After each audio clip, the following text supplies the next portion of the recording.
In a piece of news that will likely surprise nobody, multiple wrestlers backstage on the WWE main roster have spoken up about the return to form for SmackDown over the last year plus, essentially since Roman Reigns returned. They're directing a lot of praise firmly at the door of Paul Heyman, the special counsel to the head of the table. Heyman is apparently involved in a lot more than just the Roman Reigns storyline, with a number of people telling me how heavily involved Heyman is when it comes to planning each individual week. I mentioned earlier this week that Heyman had been involved in the planning of the Sonya Deville vs Naomi feud. He now has the opportunity to work directly with Shayna Baszler and others. And I've got to be honest, the idea of Paul Heyman working with Shayna Baszler, that's a very exciting one for me. Heyman has a particular habit of breaking his work down into minor, consistent development. Every week we will see a small development for a Paul Heyman storyline. Look at exactly what's been happening with Roman Reigns since he returned. He doesn't just feature once a week in a promo segment. He features 2 or 3 times in very small, very bite-sized sections, usually featuring a change of players in the role. For example, Paul Heyman himself will cut a promo about Roman Reigns, which means you're not getting tired watching Roman Reigns, but it's still about him, it's still developing when it comes to him. There are a number of wrestlers who've just joined SmackDown that are currently engaging with the creative team, trying to work out how they're going to be used and pushed going forwards. Personally, I'd keep an eye on Sheamus. Heyman could do very good things with him. As we head down the roster, Heyman's suggestions and his general writing talent will be used more and more. There are a lot of people that could benefit. Ricochet, Jeff Hardy, Shotzi Blackheart, and more could benefit from having the guiding hand of the ECW War Machine. Not to be confused with War Machine, who I don't believe ever wrestled in ECW. Wonder where they are now. As we were talking about Heyman, and indeed talking about Sheamus, I have something on Sheamus that you guys may quite enjoy. That's the wrong tab. That's the right tab. The creative team are currently putting a plan together for Sheamus to be, and I quote, a big game player on SmackDown.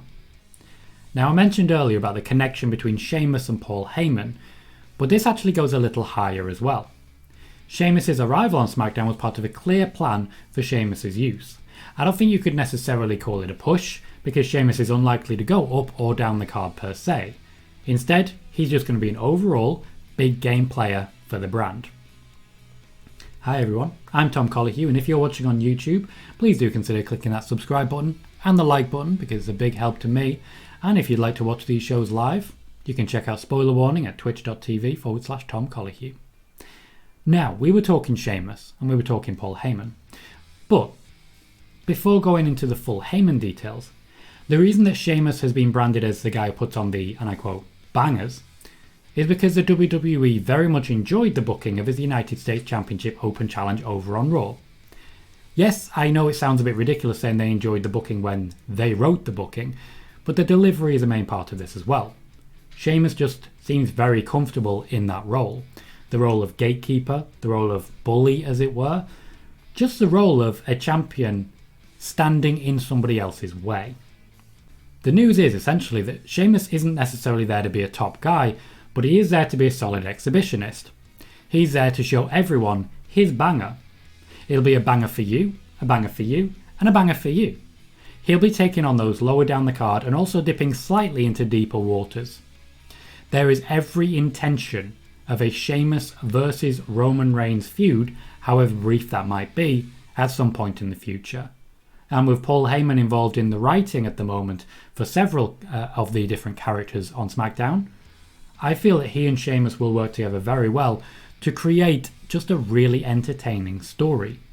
Sheamus' work since returning to the WWE from his latest injury has been exemplary, and with how physical and intense he is, a feud with Roman is basically money left on the table if they don't go for it. Heyman wants it. So do I. Sheamus is here to make an impact. He'll be featured consistently, as I mentioned earlier, week in, week out in small ways, and will likely be a challenger for Roman as well as a tag team partner and a gatekeeper for others along the way. Booking wise, the belief is that he is firmly beyond the face or heel dynamic. We're talking to the same level of NXT's version of Finn Balor. We're talking to the same level of, before they fully firmed the heel run, Charlotte Flair, when she wasn't entirely face or heel in the feud with Lacey Evans. They basically believe that Sheamus has made it to a point where he is a big enough name that face or heel dynamic doesn't really matter to him anymore. He doesn't need it. So instead, he's there to be the banger. He's there to be the big game player. And I know you are just as excited as I am to see Sheamus's banger in front of all of our faces.